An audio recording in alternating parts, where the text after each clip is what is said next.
નમસ્કાર મિત્રો, આપણે હવે શરૂ કરી રહ્યા છીએ પ્રકરણ 9. તો સૌથી પહેલી વાત મારે તમને જે કરવાની એ આ છે કે આ પ્રકરણની જે તૈયારી છે એ પ્યોરલી સંપૂર્ણપણે આપણું જે ક્લાસ વર્ક, આપણું જે બોર્ડ વર્ક છે એ મુજબ તમારે કરવાની રહેશે. ટેક્સ્ટબુકની અંદર જે કંઈ આપવામાં આવેલું છે એ બધું જ અહીંયા ઇન્ક્લુડ કરી લેવામાં આવશે, બધું જ આવી જશે. પરંતુ આખા ચેપ્ટરને ભણવા માટેનો જે ક્રમ છે એ આપણે એવી રીતે ડિઝાઇન કરવાના છીએ કે જેથી કરીને તમે સિક્વન્સમાં બધું ભણી શકો. ટેક્સ્ટબુકની અંદર બધું જ આપેલું છે, પરંતુ એનો જે ક્રમ, એનું જે લખવાની જે પેટર્ન છે એ મુજબ જો તમે તૈયારી કરશો અથવા તો વાંચશો તો તમને ઘણી બધી મુશ્કેલી પડશે. એટલે ગઈકાલે તમે જે સમજ્યા છો એની થોડીક વાત અહીંયા આપણે સમજી લઈએ અને પછી આપણે આ પ્રકરણને આગળ વધારીએ. તો સૌથી પહેલી બાબત અહીંયા આપણે જે જોવાની છે કે જૈવિક અણુઓ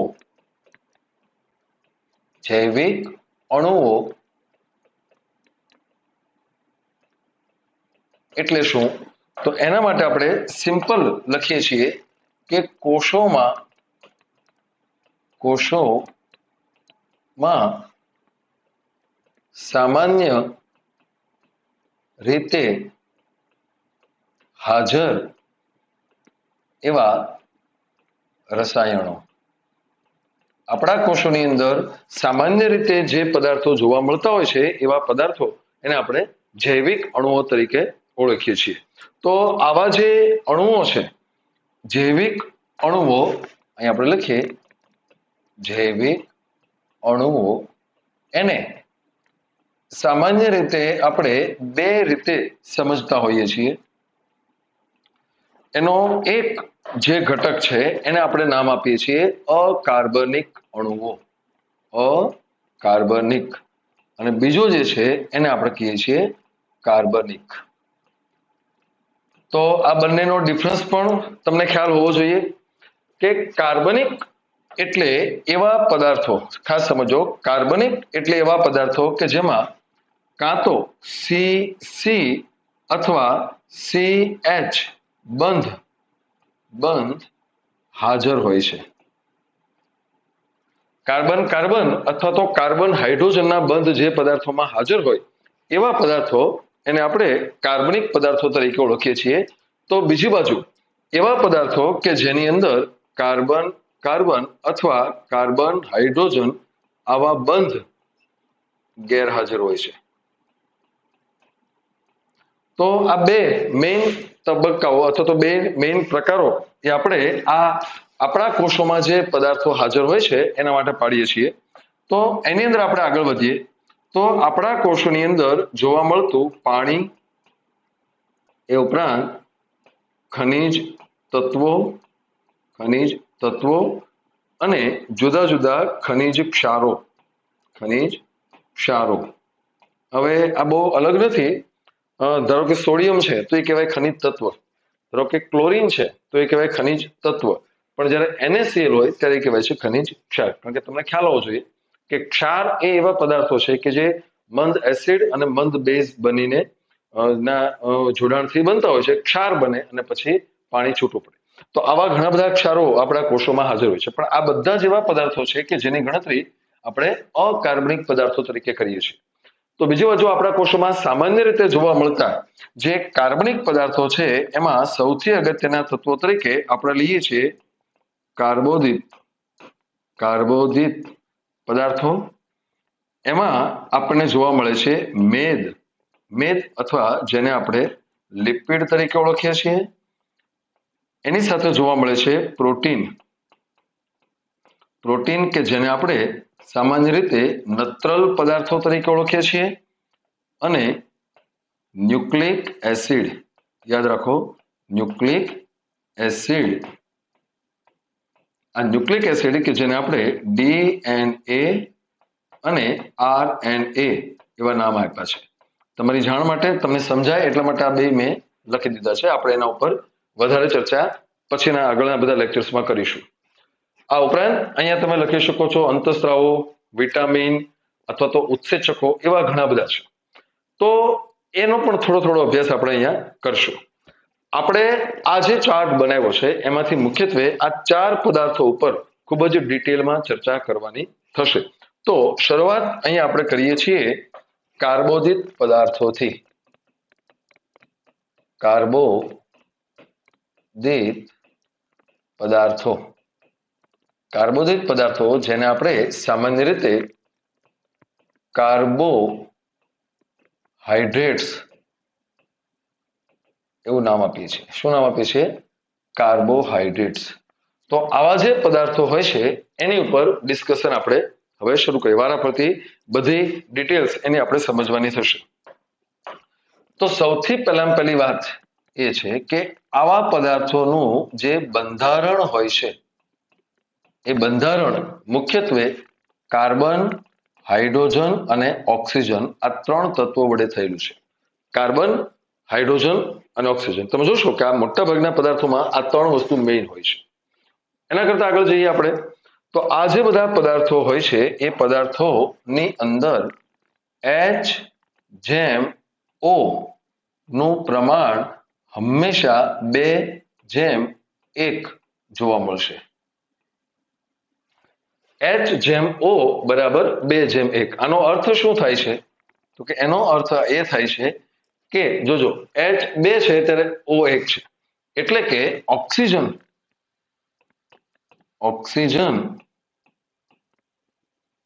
કરતા હાઇડ્રોજન બમણા જોવા મળે છે. બમણા એટલે કે ડબલ હોય છે. આ છે. હવે ખાસ સમજો કે આ H/O 2/1 એનું ઇમ્પ્લિમેન્ટેશન જો આપણે કરીએ તો 2 હાઇડ્રોજન અને 1 ઓક્સિજન એવું થાય. તો એને તમે સામાન્ય રીતે H2O એવું ગણશો. પણ ભૂલ ન પડે મિત્રો, આ H2O નો અર્થ આપણે પાણી નથી કરવાનો, આપણે કરવાનો છે 2 હાઇડ્રોજન અને 1 ઓક્સિજન.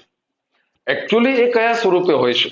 તો એનો જવાબ એ છે કે આ 2 હાઇડ્રોજન અને 1 ઓક્સિજન એ પાણી તરીકે હોવાને બદલે એ આમ હોય છે OH અને H આવા સ્વરૂપમાં છે.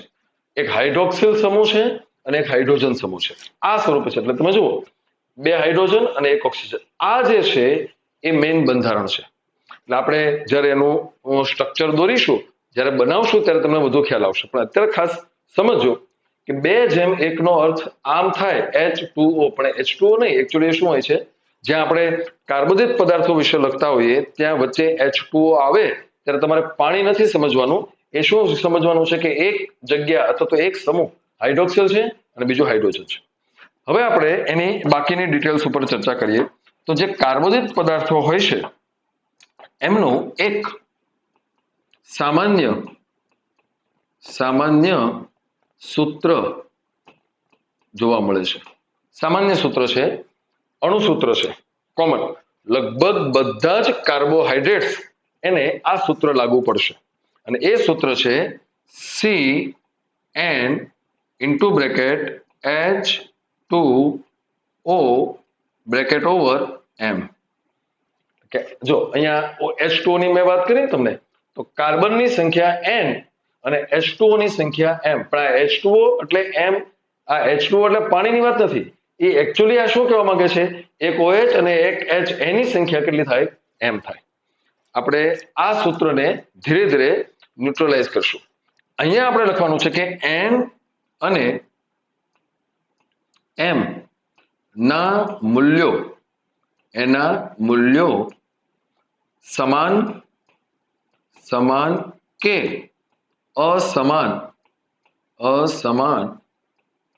હોઈ શકે છે. એવું જરૂરી નથી કે બધા જ કાર્બોહાઈડ્રેટ્સ, બધા જ કાર્બોદિતની અંદર N અને M ના મૂલ્યો સમાન હોય. ક્યાંક હોય અને ક્યાંક ન હોય. આપણે લખશું ક્યાં હોય છે અને ક્યાં નથી હોતા. તો અહીંયા આ છે એક કાર્બોહાઈડ્રેટ્સ માટેની સામાન્ય માહિતી. હવે અહીંયા આપણે નોંધીએ કે આ જે બધા કાર્બોહાઈડ્રેટ્સ હોય છે એને 3 પ્રકારોમાં વર્ગીકૃત કરાય છે.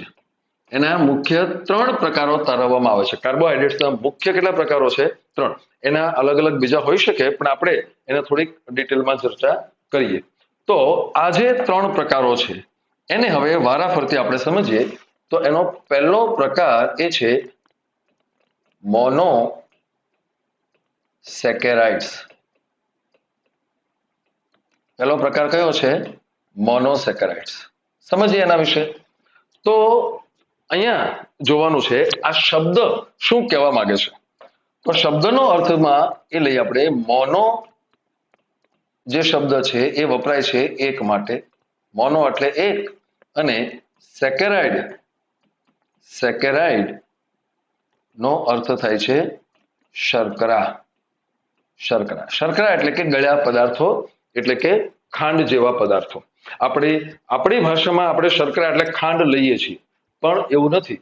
દરેક એવો કાર્બોહાઈડ્રેટ કે જે ગળ્યો છે એ સેકેરાઇડ તરીકે ઓળખાય છે. તમે નાના હતા ત્યારે કદાચ એવું બન્યું હશે કે લારીમાં પેલા ઘર પાસેથી પેલા ગોળાવાળા નીકળે અને તમે મમ્મીને એમ કહો કે મમ્મી મારો ગોળો ખાવો છે, એટલે મમ્મી એમ કે ના ના એમાં સેક્રીન હોય. શબ્દ યાદ કરજો, શું કીધું એને? સેક્રીન હોય. તો સેક્રીન અહીંથી શબ્દ લીધેલો છે, ગ્રીક ભાષાનો શબ્દ છે. હવે એકચ્યુઅલી સેક્રીન થી શું થાય, અથવા તો આપણે એ એકચ્યુઅલી શું કામ ના પડે છે તમારા મમ્મી, એ જોજો. કે આપણા ઘરોમાં જે ખાંડ વપરાય છે એ ગળી છે, એ શર્કરા છે. પણ એ એવી શર્કરા છે કે જેનું તમારો શરીર સરળતાથી સ્વીકાર કરે છે અને આપણા કોષોમાં એ સરળતાથી ઓક્યુપાય થાય છે.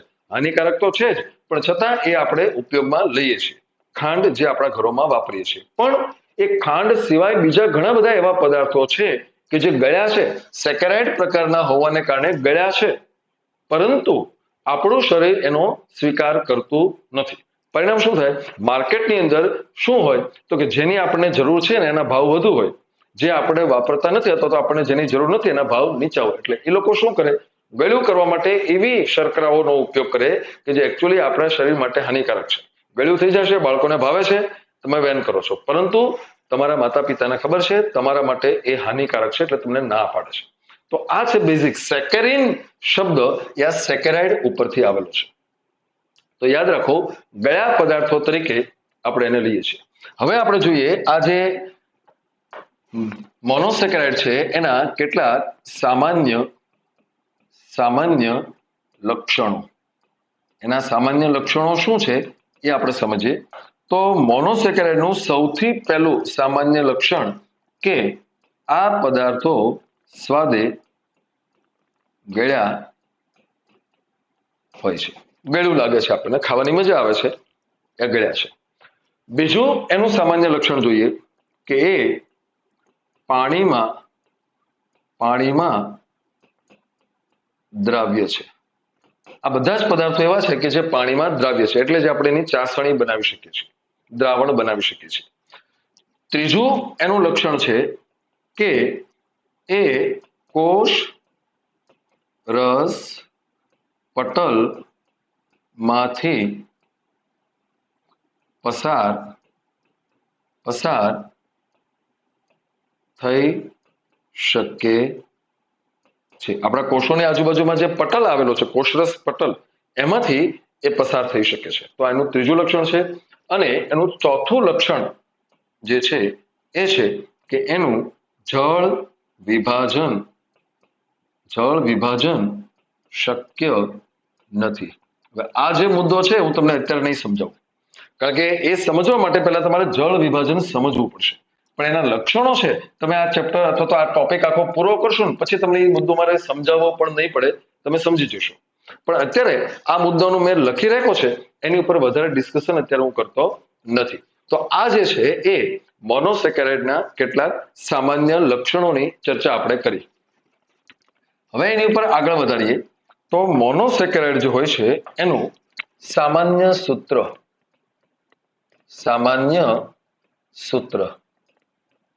જોજો. અહીંયા આની પહેલાની સ્લાઇડ જે આપણે ભણ્યા એમાં આનું સામાન્ય સૂત્ર શું લખ્યું? CnH2OM. આ સૂત્ર છે. કોનું સૂત્ર છે? આ આખા કાર્બોદિત પદાર્થો. હવે જોજો, સામાન્ય સૂત્ર જે છે એ કેવી રીતે આપણે ડિરાઈવ કરશું? તો અહીંયા ખાસ સમજો કે N અને M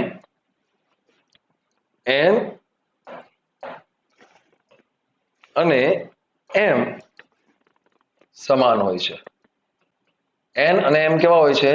સમાન છે. એટલે કે જો અહીંયા આપણે લખીએ સામાન્ય સૂત્ર CnH2OM, આ કાર્બોદિતનું સામાન્ય સૂત્ર છે. કોનું છે? કાર્બોદિત. આપણે હમણાં લખ્યું આ બધા જ કાર્બોદિતને આ લાગુ પડે છે. પણ મોનોસેકેરાઇડ માટે જ્યારે આપણે એમ કહીએ કે N અને M કેવા હોય છે? સમાન છે, ત્યારે તમારે લખવું પડે CN ઇન્ટુ બ્રેકેટ H2O. અહીંયા શું થઈ જશે? N. CnH2ON. તો આ જ સમીકરણ એને આપણે આમ લખશું. શું લખશું? Into bracket CH2ON. થઈ ગયું? સી કાર્બન જેટલા છે એટલા જ અણુઓ આના છે N. એટલે CH બધું કોમન લઈ લો તો CH2ON. આ જે છે એ સામાન્ય સૂત્ર કોનું? મોનોસેકેરાઇડ. એટલે મોનોસેકેરાઇડ જે છે એના માટે આ કાર્બોદિતના સમીકરણમાં આપણે આ રીતે મૂક્યું. ઓકે, હવે એના કરતા આગળ જઈએ તો N જે છે N નું મૂલ્ય કેવું હોય તો કે મોટા ભાગે એ આમ જોવા મળે છે 3 greater than equal to N greater than equal to 7. એટલે કે 3 સહિત અને 7 સહિત એની વચ્ચે. એટલે કે 3 હોઈ શકે, 4 હોઈ શકે, 5 હોઈ શકે, 6 હોઈ શકે અથવા 7 હોઈ શકે. તો આટલા પ્રકારના મોનોસેકેરાઇડ જોવા મળે છે. તો હવે અહીંયા આપણે આમ લખવાનું થાય કે જો આપણે સમજો હવે ખાસ કે જો આપણે N બરાબર 3 લઈએ છીએ. શું લઈએ છીએ? 3. તો જે સમીકરણ બનશે તો જે સૂત્ર બનશે એ શું બનશે? એ આ લખીએ આપણે C3. જોજો આની અંદર હું મૂકતો જાઉં છું વારા પરથી. તમારે વચ્ચે લખવું હોય તો લખી શકો. અહીંયા 3 મૂકવાનું, પણ એની જરૂર નથી એટલે હું ડાયરેક્ટ લખું છું. CN છે એટલે શું થશે? C3. પછી H2 અહીંયા તો છે જ, પણ અહીંયા 3 આવશે એટલે 3 દુ 6 એટલે કે H6. અને O એક જ છે અને અહીંયા N છે એટલે કે O3. આમ થઈ ગયું. ક્યારે થાય? N બરાબર 3 હોય ત્યારે. ઓકે, આ જ્યારે હોય છે ત્યારે અહીંયા ખાસ યાદ રાખજો કે આવા જે પદાર્થો જોવા મળે છે એ પદાર્થો એને આપણે નામ આપીએ છીએ ટ્રાયોઝ શર્કરા. શું નામ આપીએ છીએ એને? ટ્રાયો. 3 કાર્બન વાળી શર્કરા એટલે એનું નામ શું પડી ગયું? ટ્રાયોઝ શર્કરા. હવે આપણે બીજું એક્ઝામ્પલ લઈએ તો N બરાબર 4 લઈએ છીએ. તો N બરાબર 4 જ્યારે થશે ત્યારે તમે શું ભણશો? તો અહીંયા C4H8O4. C4H8O4. તો એને આપણે નામ આપશું ટેટ્રોઝ શર્કરા. શું નામ આપશું આપણે એને? ટેટ્રોઝ શર્કરા. એના કરતા આગળ જઈએ. N બરાબર 5 લઈએ, થઈ જશે C5H10O5. તો એના માટે નામ આપણે લખીએ છીએ પેન્ટોઝ શર્કરા. શું નામ લખ્યું? પેન્ટોઝ. કારણ કે 5 કાર્બન છે એટલે પેન્ટોઝ શર્કરા. નેક્સ્ટ લઈએ આપણે તો N બરાબર 6 આમ લઈએ તો શું આવશે? C6H12O6.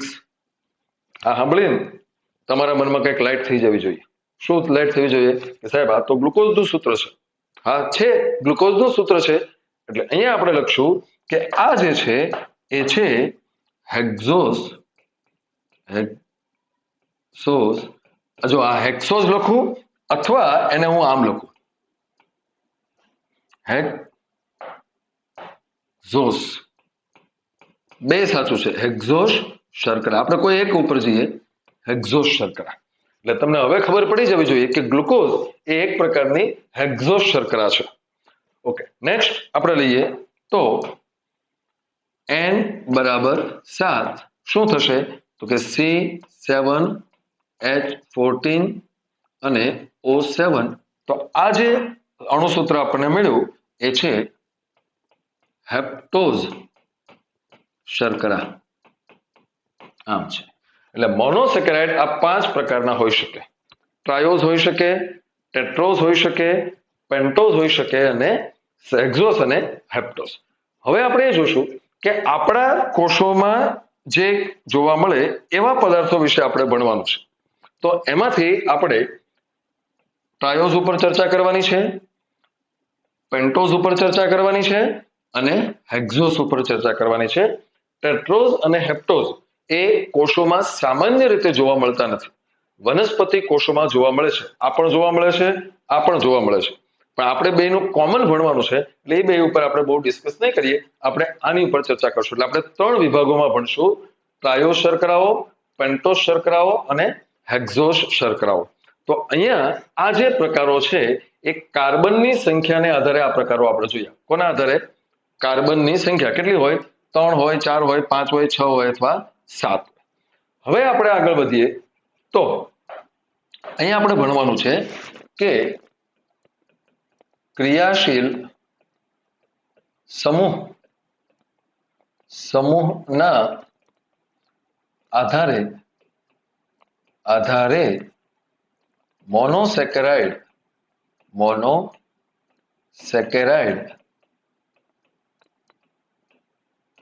ના પ્રકારો. કોના આધારે કીધું મેં? ક્રિયાશીલ સમૂહના આધારે. તો કેમિસ્ટ્રી તમે ભણો છો એટલે તમને ક્રિયાશીલ સમૂહો વિશે ખ્યાલ હોવો જોઈએ. તો ક્રિયાશીલ સમૂહ એટલે શું? તો કે તત્વોનો એવો સમૂહ છે કે જેના કેટલાક વિશિષ્ટ, ચોક્કસ અને માપી શકાય અથવા તો એની કસોટી કરી શકાય તેવા લક્ષણો ધરાવતા હોય છે. એવા તત્વોનો સમૂહ એને આપણે ક્રિયાશીલ સમૂહ તરીકે ઓળખીએ છીએ. તો અહીંયા આપણે જોવાનું છે કે મોનોસેકેરાઇડ જે બધા હોય છે, જોજો, દરેક મોનોસેકેરાઇડ, અત્યારે હું આખું લખવાને બદલે આમ લખીશ, દરેક મોનોસેકેરાઇડ એક કાર્બન ઓક્સિજન એનો દ્વિબંધ ધરાવે છે. શું ધરાવે છે? કાર્બન ઓક્સિજનનો દ્વિબંધ. તમારે કદાચ આવી ગયું હોય કે બાકી હોય મને ખ્યાલ નથી, પણ અહીંયા આપણે કહીએ કે આવો દ્વિબંધ એને સામાન્ય રીતે કાર્બોનિલ સમૂહ તરીકે ઓળખવામાં આવે છે. શું કહેવામાં આવે છે એને? કાર્બોનિલ સમૂહ. તો જો કેમિસ્ટ્રીની અંદર આ બધું આવશે, પણ હું તમને માત્ર એટલો જ ભાગ ભણાવીશ કે જે બાયોલોજીની દ્રષ્ટિએ, આપણા બાયોમોલિક્યુલ્સની દ્રષ્ટિએ અગત્યનો છે, એની જરૂર છે. તો અહીંયા આપણે જોઈએ કે આ જે કાર્બોનિલ સમૂહ હોય છે એ મોટા ભાગે 3 રીતે જોવા મળે છે. આપણા કોષોની વાત કરીએ છીએ એમાં કેમિસ્ટ્રીની અંદર બધા તમે જે ભણતા છો એમાં કદાચ એના વધુ પ્રકારો હોય, પણ અહીંયા આપણે એ જોવાનું છે કે કાર્બોનિલ સમૂહ જે હોય છે, કાર્બોનિલ સમૂહ એ 3 રીતે આપણા કોષોની અંદર હાજર હોઈ શકે છે. તો જો 3 માં મેઇન વસ્તુ તો આ છે. શું છે? C double bond O. એટલે અહીંયા હું લખી નાખું છું C double bond O, C double bond O અને સી ડબલ બોન્ડ ઓ. આ તો છે જ તે, આ તો કાર્બોનિલ સમૂહ આવી ગયો. તો 3 પ્રકારો કયા છે? જોજો, આપણા કોષોમાં જોવા મળે એવા પ્રકારો હું તમને સમજાવું છું. તો કાર્બનની સંયોજકતા 4 છે, તમને ખ્યાલ છે. એટલે કાર્બનના કેટલા બંધ બને? 4. તો એમાંથી 2 બંધ એ તો અહીંયા આવી ગયા છે ઓક્સિજનની સાથે. ઓક્સિજનની સંયોજકતા 2 છે, તો આ 2 બંધ તો એમાં વપરાઈ ગયા છે. હવે વધ્યા કેટલા? કાર્બનના 2. ઓક્સિજનના પૂરા થઈ ગયા છે, વધ્યા છે કાર્બનના 2. એમાંથી હવે જોજો કે એ જે 2 છે એમાંથી એક બંધ જો હાઇડ્રોજન સાથે હોય, એમાંથી એક બંધ જો કાર્બન સાથે હોય અને એમાંથી એક બંધ જો OH સાથે હોય તો શું થાય એ આપણે સમજવાનું છે. 3 પ્રકારો મેં તમને કીધા એ આ છે. એક બંધ હાઇડ્રોજન સાથે, એક કાર્બન સાથે અને એક O સાથે. હવે સમજો તમે, મેં તમને હજી આની પહેલા જ કીધું કે N નું મૂલ્ય કેટલું હોવાનું છે? 3 અને 7 ની વચ્ચે. એટલે ઓછામાં ઓછા 3 કાર્બન તો હોવાના જ છે. આમ તો 3 કાર્બન વાળી જે શૃંખલા બને એ આપણે અહીંયા રચવાની છે. 3, ઓછામાં ઓછા 3 અને વધુમાં વધુ 7. એટલે આપણે 3 થી લઈએ, 4 હોય તો બધું આગળ ચાલે. તો અહીંયા આપણે જોઈએ કે આમ છે. તો શૃંખલાને આગળ વધારવા માટે હવે એનો બાકીનો ભાગ બતાવીએ તો અહીંયા હશે કાર્બન. આની બીજો કાર્બન હોઈ શકે છે, ગમે તે હોઈ શકે. એ અલગ વસ્તુ છે. પણ અહીંયા જુઓ તમે કે ઓકે, તમારે જો વધારે સમજવું હોય તો હું તમને ચાલો એ શૃંખલા સહિત જ બધું અહીંયા બતાવું તમને. આ થોડીક જુદી રીતે આપણે કરીએ. જુઓ, આ મેં બતાવી દીધા છે બધામાં સી ડબલ બોન્ડ ઓ. હવે જોજો કે બાકીનો ભાગ છે એ કેવી રીતે હોય એ સમજાવી દઉં તમને હું. કે ધારો કે પેલું હમણાં જે આપણે નામ લખ્યું હતું એ જ બતાવીએ. ધારો કે એનો એક ભાગ H સાથે છે અને એક ભાગ જે છે આ સી સાથે છે અને અહીંયા એ OH સાથે છે. એ જ વસ્તુ લખી છે, મેં જુદી રીતે લખી છે. હું શૃંખલા કરીને તમને બતાવું છું. તો બાકીનું જે છે એ ક્યાં હશે એ સમજજો હવે. તો આ કાર્બન છે એ કાર્બન અને આ કાર્બન આમ થઈ ગયું. આની ઉપર આપણે ચર્ચા નહીં કરીએ, આપણે આની ઉપર ધ્યાન આપવાનું છે. જો આ કાર્બનો બંધ ગણો એના કેટલા થઈ ગયા? 1 2 3 અને 4. અહીંયા ગણીએ આપણે તો આ જે છે આ 1 2 3. હવે શું થશે? એ અહીંયા હોય આમ છે. કેટલા થઈ ગયા? 3 કાર્બન. આ કાર્બન જે છે એ આ એક કાર્બન સાથે તો છે જ અને આ બીજો, એટલે કે આ રીતની જે સિસ્ટમ છે એમાં શું થયું તો કે જે દ્વિબંધ છે એ વચ્ચે આવ્યો. અહીંયા શું થયું? જો હાઇડ્રોજન એક બાજુ આવી જાય, અહીંયા એક બાજુ શું આવી જાય? હાઇડ્રોજન, તો બાકીની શૃંખલા અહીંથી શરૂ થશે. એનો અર્થ એમ થયો કે આ શૃંખલામાં જે દ્વિબંધ છે એ છેડાના કાર્બન ઉપર છે. પણ અહીંયા શું થયું તો કે જે કાર્બન છે, હવે આને જે છે એ દાખલા તરીકે તમે આમ બતાવો. તમને શૃંખલા સમજવી હોય તો તમે એને આ રીતે બતાવો કે કાર્બન હું અહીંયા બતાવું છું, આમ છે. હવે આને ચારે ચાર પૂરા થઈ ગયા, હવે આની સાથે બીજું કાંઈ નહીં હોય, આમ થઈ ગયું. અહીંયા OH આવી ગયો, તો બાકીના જે કાર્બન છે એ ક્યાં હશે તો કે એ અહીંયા છે, આ કાર્બન અને આ કાર્બન. તો આ 3 શક્યતાઓ છે કાર્બોનિલ સમૂહની. પણ તમે અહીંયા જુઓ કે આ આખી રચના દરમિયાન જે આપણી પાસે આ સમૂહો તૈયાર થયા છે, એક આ સમૂહ, બીજો આ સમૂહ અને ત્રીજો જે છે એ આ સમૂહ છે. તો આ જે સમૂહો છે એ શું કહેવા માંગે છે આપણને? તો અહીંયા આપણે નામ લખશું કે આ સમૂહ એ બને છે આલ્ડીહાઇડ સમૂહ. આલ્ડીહાઇડ સમૂહ છે. આ જે બને છે એ કીટોન સમૂહ બને છે અને આ બને છે કાર્બોક્સિલિક એસિડ સમૂહ. Carboxylic acid. આ 3 રીતે કાર્બોનિલ સમૂહ હોઈ શકે છે. હવે શું જોશું આપણે? તો અહીંયા તમારે યાદ એટલું રાખવાનું છે, જો આ જે છે ને આ બધો આટલો ભાગ, આટલો ટુકડો આ એવો છે કે એ કાર્બોદિતમાં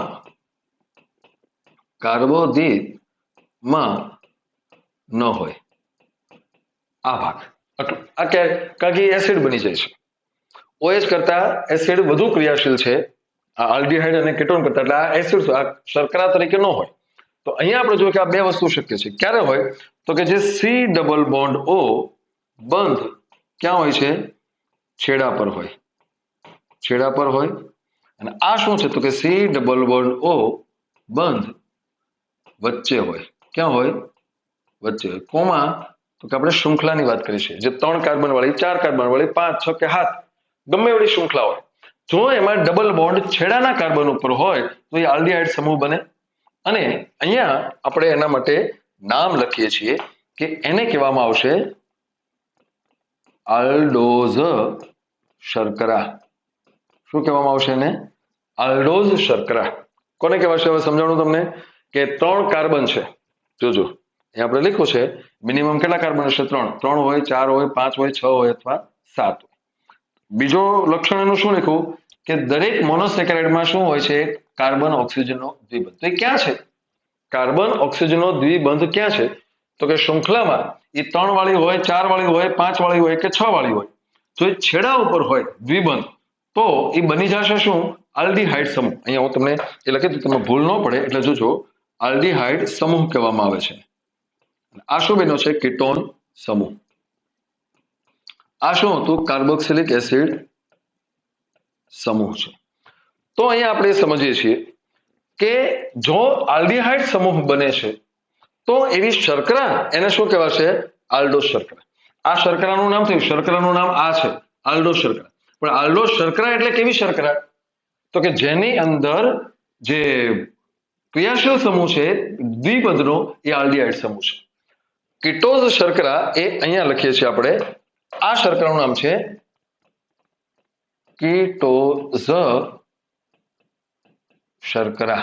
શું નામ છે એનું? કીટોઝ શર્કરા. તો કીટોઝ શર્કરા કોને કહેવામાં આવે છે?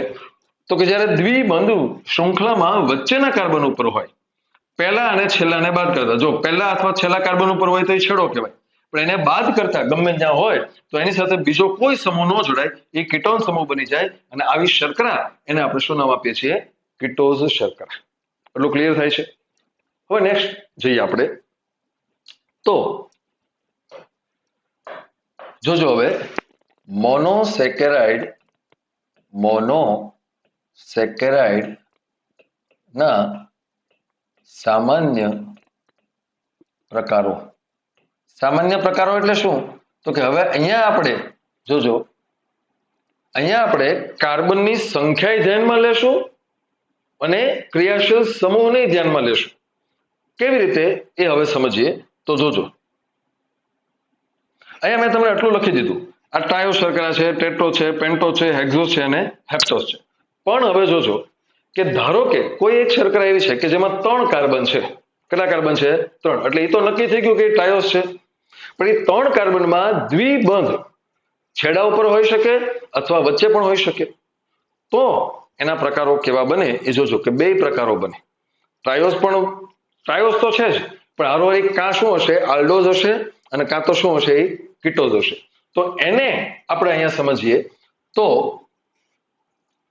એને આપણે બતાવવાનું છે આ રીતે, કે એનો પહેલો પ્રકાર છે એ છે ટ્રાયો આલ્ડોઝ. શું થયું? ટ્રાયો આલ્ડોઝ. એનો અર્થ શું થાય તમારે સમજવાનું. ટ્રાયો આલ્ડોઝ નો અર્થ થાય છે કે 3 કાર્બન અને બીજું હું 3 કાર્બન તો છે જ, એટલે તમે અહીંયા ટ્રાયો લખ્યું છે. અને બીજું શું? તો કે જે દ્વિબંધ જે છે,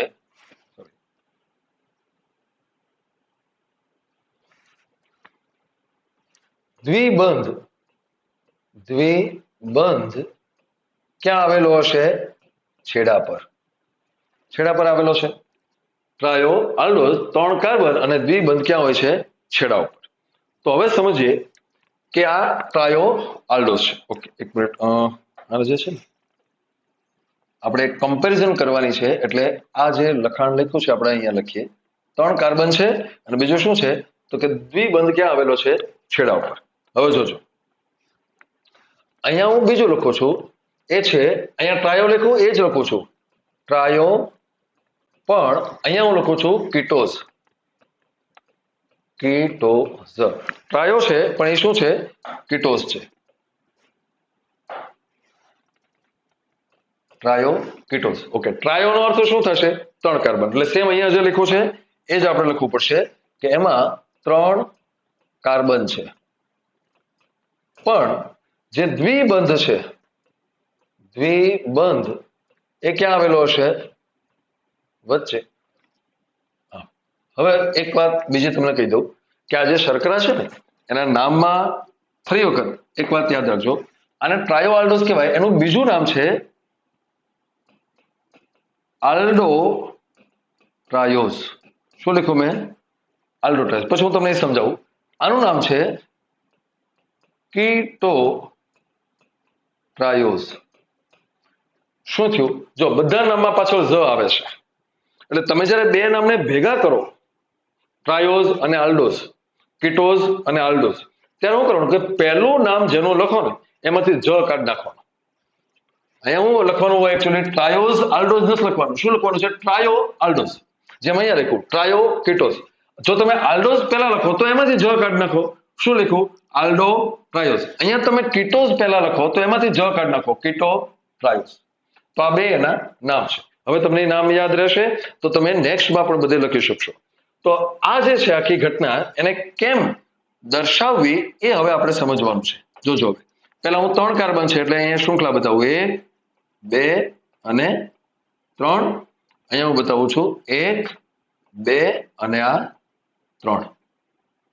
થઈ ગયું એટલું. ઓકે, 3 કાર્બન આપણે બતાવી દીધા, શૃંખલા બની ગઈ. હવે આપણે બીજા શબ્દ ઉપર જઈએ તો બીજો શબ્દ શું છે? દ્વિબંધ. ક્યાં છે? છેડા પર. તો છેડા ઉપર એટલે આપણે એને પહેલા ઉપર લઈએ તો અહીંયા છે ડબલ બોન્ડ O.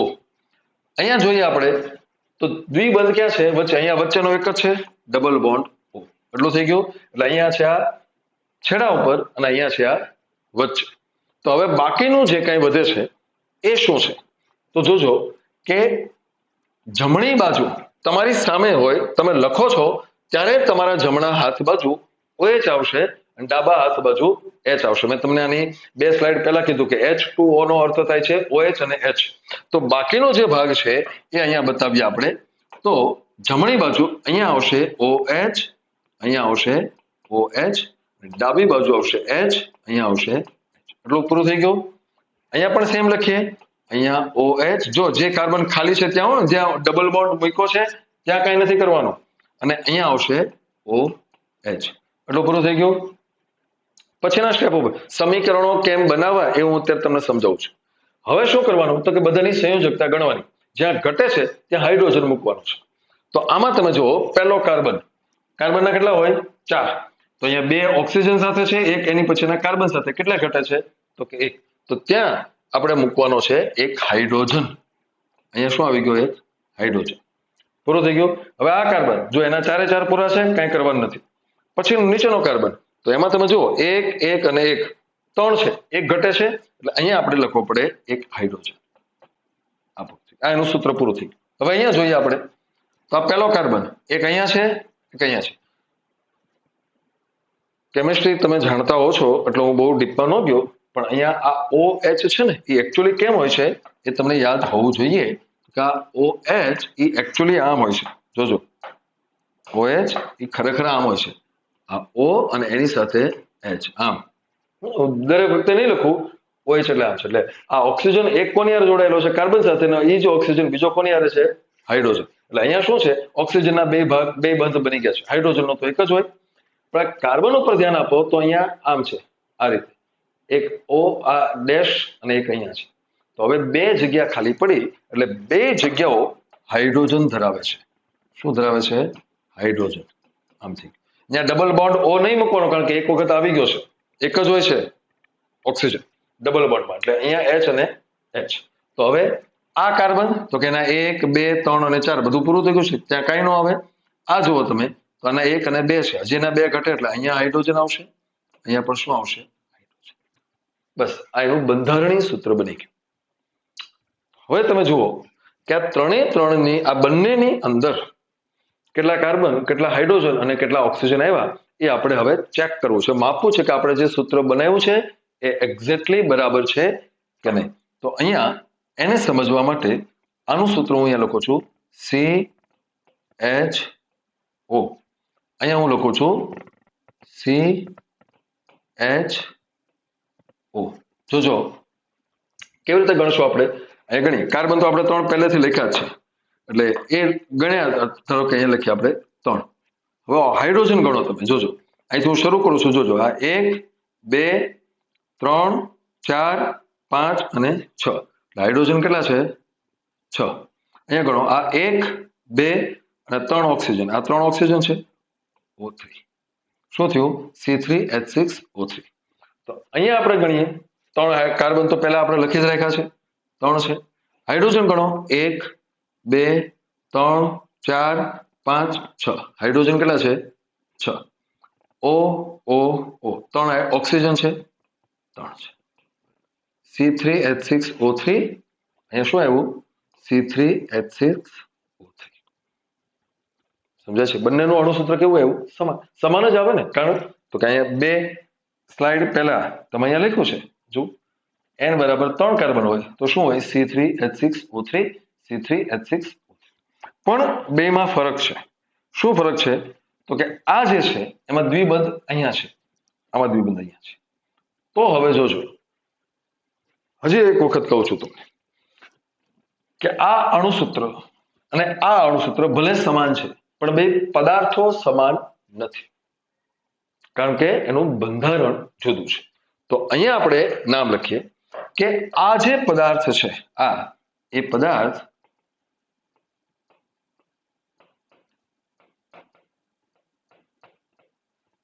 કયો છે? ગ્લિસરાલ્ડિહાઇડ. ગ્લિસરાલ્ડિહાઇડ છે. જ્યારે અહીંયા જે છે એ છે ડાય હાઇડ્રોક્સી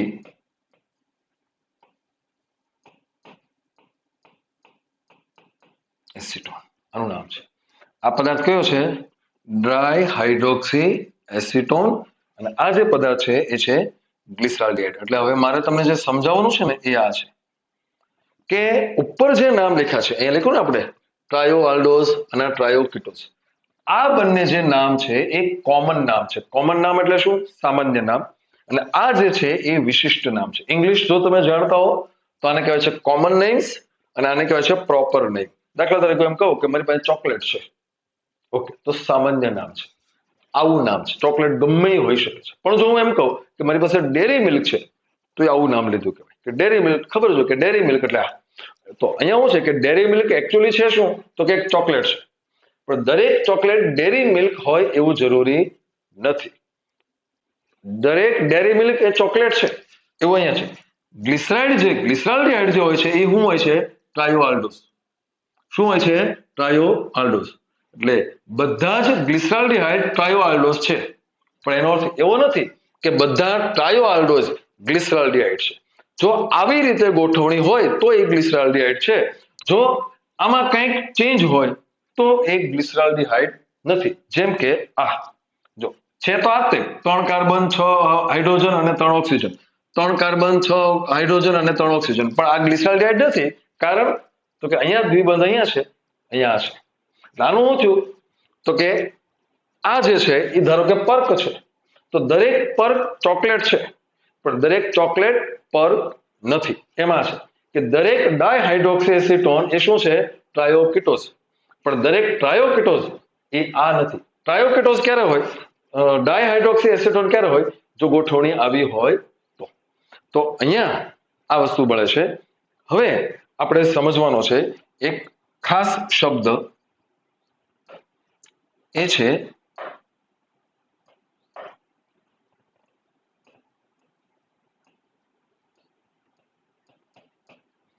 સમઘટકો. આ બંને એકબીજાના સમઘટકો છે. તો અહીંયા આપણે એક વાત એ નોંધી લઈએ પહેલા, પછી આગળ વધીએ. શું થશે એ સમજો. સમઘટકો કોને કહેવાય?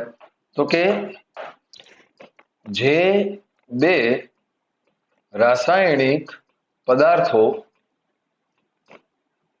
ના અણુસૂત્રો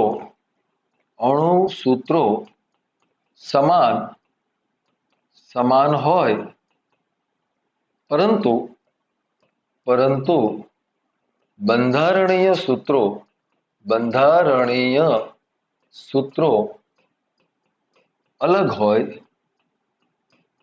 હોય તે બંનેને, જોજો, જે બે રાસાયણિક પદાર્થોના, આમ તે બંનેને એકબીજાના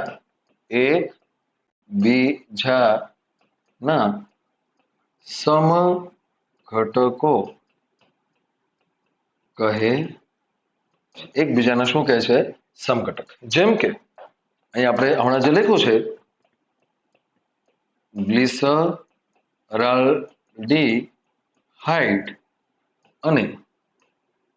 અને ડાયહાઇડ્રોક્સી એસિટોન આ બંને શું છે? એક બીજાના સમઘટકો છે. એકબીજાના શું છે? સમઘટકો છે. તો આ રીતે એ આપણને સમઘટકો મળે છે. અહીંયા તમે જુઓ કે આ બે પદાર્થો એવા છે કે જેના અણુસૂત્રો સમાન છે પરંતુ બંનેના રાસાયણિક સૂત્રો કેવા છે? અલગ અલગ છે, એકબીજાના સમઘટકો છે. નેક્સ્ટ આપણે વાત કરવાની છે હવે.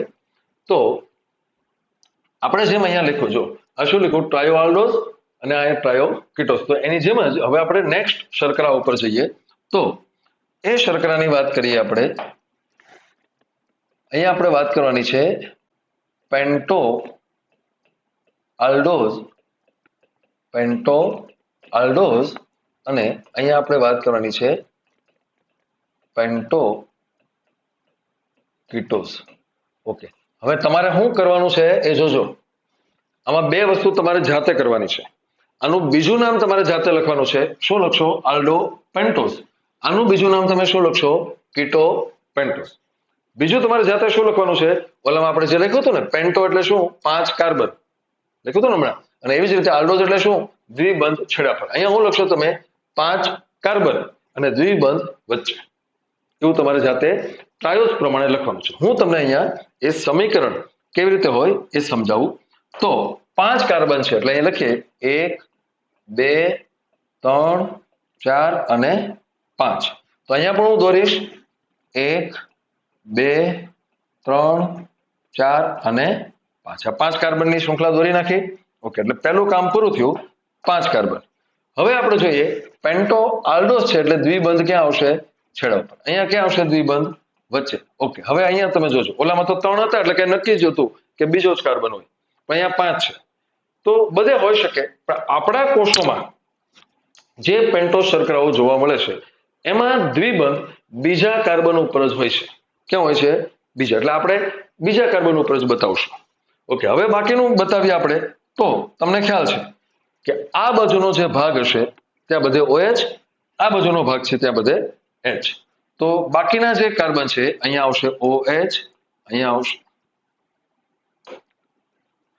આવશે OH, અહીંયા OH, અહીંયા OH, અહીંયા H, H, H અને H. અહીંયા પણ આપણે લખીએ, અહીંયા શું આવશે?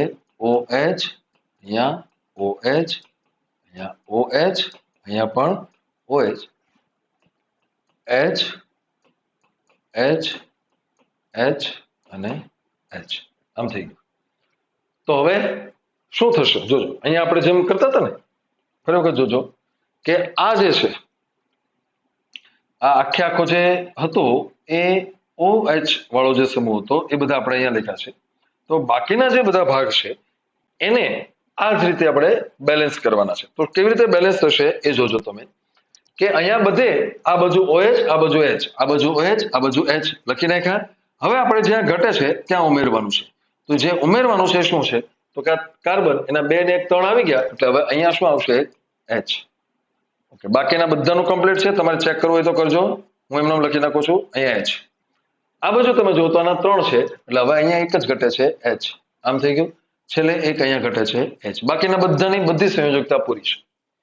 તો આ રીતનું સ્ટ્રક્ચર એક બની જશે. હવે શું થશે જોજો, કે આની અંદર પણ હું બધું ચેક કરું. પહેલા હું બોલી જાઉં એટલે પછી આપણે સામાન્ય રીતે લખી નાખશું. 1, 2, 3, 4 અને 5 કાર્બન છે. હવે હું હાઇડ્રોજન ગણું. જોજો, 1, 2, 3, 4, 5, 6, 7, 8, 9 અને 10. 10 હાઇડ્રોજન. ને ઓક્સિજન ગણું 1, 2, 3, 4 અને 5. એટલે કે આ જે પદાર્થ છે એની અંદર શું આવેલું છે? તો કે એનું લખીએ આપણે કે આની અંદર આવેલું છે 5 કાર્બન છે, 10 હાઇડ્રોજન છે અને 5 ઓક્સિજન છે. આમ છે. આ અણુસૂત્ર એનું થઈ ગયું. તો આ બાજુ સેમ વસ્તુ લખીએ આપણે. જોજો, 1, 2, 3, 4 અને 5 કાર્બન. હાઇડ્રોજન ગણો 1, 2, 3, 4, 5, 6, 7, 8, 9 અને આ 10. 10 હાઇડ્રોજન, 1, 2, 3, 4 અને 5 ઓક્સિજન. એટલે આનું પણ C5H10O5. ફરી વખત સમઘટકો એવો શબ્દ મેં તમને હમણાં સમજાવ્યો. તો સેમ વસ્તુ. આ તો માત્ર પ્રકારનું નામ છે, પેન્ટો આલ્ડોઝ. કોઈ પણ એવી શર્કરા કે જેમાં આ રીતે હોય અને દ્વિબંધ અહીંયા હોય એ બધી પેન્ટો આલ્ડોઝ જ હોય. એમાંથી આ કઈ? તો ખાસ સમજો, એમાંથી જે શર્કરા આપણે અહીંયા લખી છે આ શર્કરા, એનું નામ છે રિબોઝ શર્કરા.